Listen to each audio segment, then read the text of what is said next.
안녕하세요. 연애버릇 80가지 달코치입니다. 반갑습니다. 이번 영상은 타인의 시선이나 평가에만 신경을 쓰다가 정작 본인의 삶에는 충실할 수 없는 분들의 원인과 해결 방법의 내용입니다.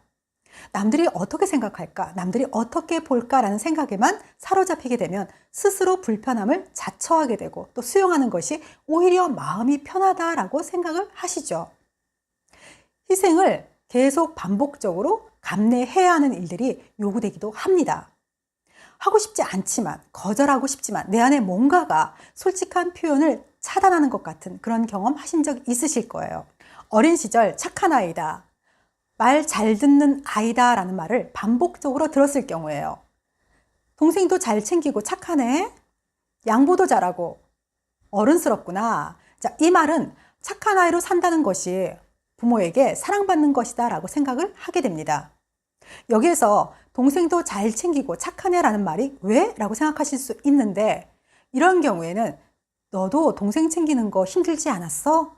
동생 챙기는 거 힘들었을 텐데 라고 감정을 읽어주셔야 이 아이가 성장했을 때에도 자신의 감정 표현을 할 수 있게 됩니다. 자, 본론으로 들어와서 방치되거나 유기될 것 같은 그런 두려움을 반복적으로 경험했을 때예요. 너 이렇게 말 안 들으면 엄마가 너 두고 간다? 너 혼자 살 수 있어? 엄마 없이 살 수 있어? 자, 이런 말을 반복적으로 듣게 되면 아이들은 버려지는 것에 대한 두려움을 갖게 됩니다.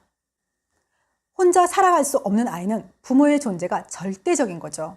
그러다 보면 순종적이고 또 본인의 욕구나 감정을 숨긴 채 부모가 원하는 그런 착한 아이로, 말 잘 듣는 아이로 사는 것을 스스로 선택하게 돼요. 이러한 습관으로 인해서 자신의 감정은 무시한 채 타인의 시선이나 평가에만 신경을 쓰게 됩니다.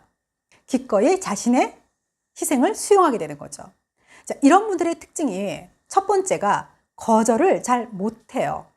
불필요한 물건을 산다든지, 필요 이상의 보험에 가입을 한다든지, 필요 없는 야근을 하게 된다든지, 또 연인 관계에서는 분명 이별을 말해야 하는 상황임에도 불구하고 상대가 말할 때까지 기다린다든지, 또는 반대로 나를 좋아한다고 하니까 딱 교제를 한다든지, 또는 더 나아가서는 부부관계에서 이혼을 분명히 해야 하는 상황임에도 불구하고 남들의 눈이 무서워서, 남들이 뭐라고 말할지 두려워서 고통을 감내하는 경우도 있습니다. 반대로 나하고 결혼하고 싶어 하니까 자신의 인생을 내맡기는 경우도 있죠. 두 번째, 자신의 생각을 말하지 못하는 경우예요. 뭐 먹을래? 아무거나. 뭐 할까? 너가 정해. 어디서 만날까? 너가 편한 데서. 일방적으로 상대에게만 맞추려고 하는 행동을 보이죠. 오히려 그것이 상대를 불편하게 할 수도 있는데 말이죠. 자, 세 번째, 자신의 상황을 말하지 못하는 경우예요. 술자리에서 분명 본인은 일이 있어서 가야 됨에도 불구하고 마지막까지 자리를 지키게 되는 경우도 있고, 또 휴일이라서 쉬고 싶지만 상대가 종교 활동을 하러 가자고 하니까 또 끌려가는 경우도 있죠. 또 이분들은 상대에게 질문을 잘 못해요. 상대가 곤란해 할까봐. 그리고 또 그것도 몰라? 라는 말을 듣게 될까봐 아는 척을 하게 되는 경우도 있죠. 이런 경우에 사람 좋다라는 말은 들으실 수 있어요. 하지만 계속 희생을 요구받게 됩니다. 그러다가 중복이 돼서 어느 한쪽을 내가 하지 못했을 경우에는 오히려 비난을 받는 경우도 있죠. 자, 그렇다면 해결 방법은 뭘까요?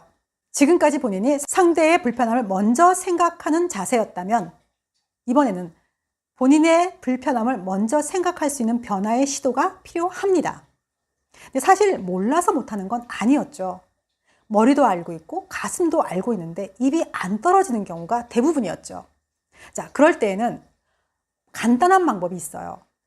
그동안 불편하기 때문에, 미안하기 때문에 상대의 말에, 상대의 요구에 내가 수용을 하는 편이었다면 단어 하나만 바꿔보시는 거예요. 그렇게 생각할 수도 있겠지만, 그렇게 볼 수도 있겠지만, 자, 그렇지만으로 바꿔보시는 겁니다.